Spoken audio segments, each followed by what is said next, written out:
Moving into the suburban neighborhood of Pinecrest felt like a dream come true for my family.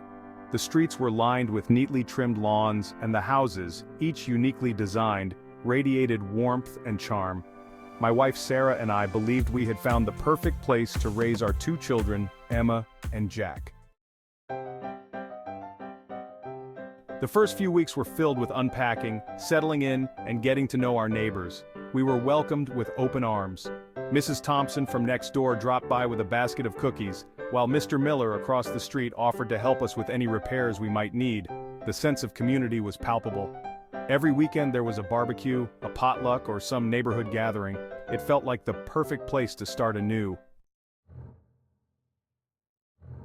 However, it didn't take long for things to start feeling off. About a month after we moved in, we noticed the Thompsons' house seemed unusually quiet. Their normally lively garden was overgrown, and their dog Max, who often barked enthusiastically at passers-by, was nowhere to be seen. Sarah suggested we check in on them, but when we knocked, there was no answer.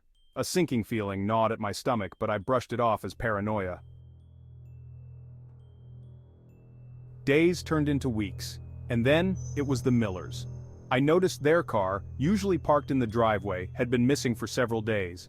Their mailbox overflowed with letters, some spilling onto the ground. One evening, as I took out the trash, I saw Mr. Miller's front door slightly ajar.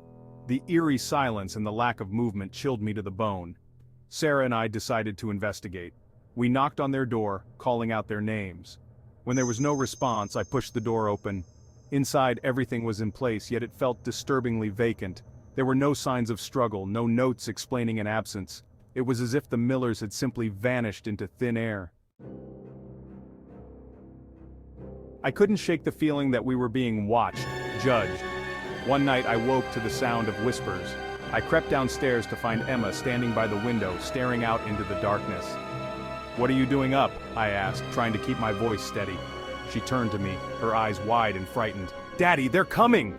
Before I could respond, I saw what she was pointing at. Figures, cloaked in shadows, were moving silently through the neighborhood. I grabbed Emma and rushed to wake Sarah and Jack. We barricaded ourselves in the bedroom, hearts pounding as we heard footsteps approaching our house. The whispers grew louder, almost deafening. We spent the rest of the night huddled together, sleepless, until the first light of dawn. Desperation drove me to the town's archives, where I stumbled upon old records and newspaper clippings that painted a horrifying picture. Pinecrest wasn't the idyllic suburb it appeared to be. Decades ago, it was the site of a series of unexplained disappearances.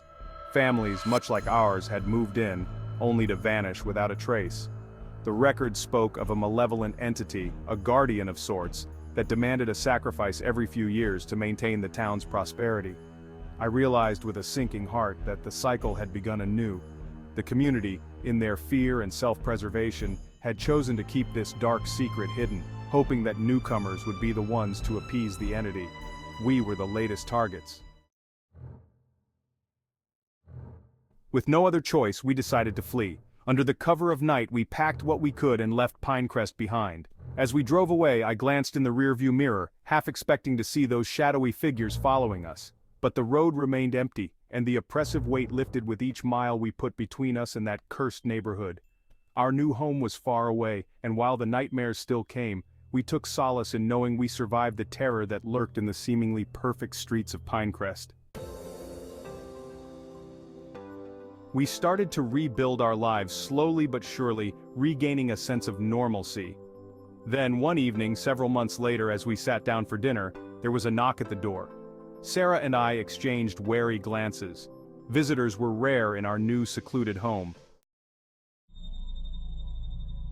I cautiously opened the door to find an elderly man standing on our porch, a haunted look in his eyes. "Can I help you?" I asked, trying to keep my voice steady. "You have to listen to me," he said, his voice trembling. "I used to live in Pinecrest. I know what you saw, what you ran from, but there's something you don't know." The entity? It doesn't stay in Pinecrest. It follows those who escape. It's bound to those it marks, and it will find you no matter where you go. The man handed me a worn, ancient-looking book. "This is the only way to protect your family," he said. "You must perform the ritual inside. It's the only chance you have." As he turned to leave, I called out, "Wait! How do you know this?" He looked back at me, his eyes filled with sorrow, because it marked me too. I've been running for decades. That night, as I sat with the book in my lap, Sarah beside me, we realized our ordeal was far from over. The entity was out there, lurking in the shadows, waiting. We had only just begun to understand the true horror of Pinecrest, and now we had to face it again, armed with the desperate hope that this ancient tome held the key to our salvation.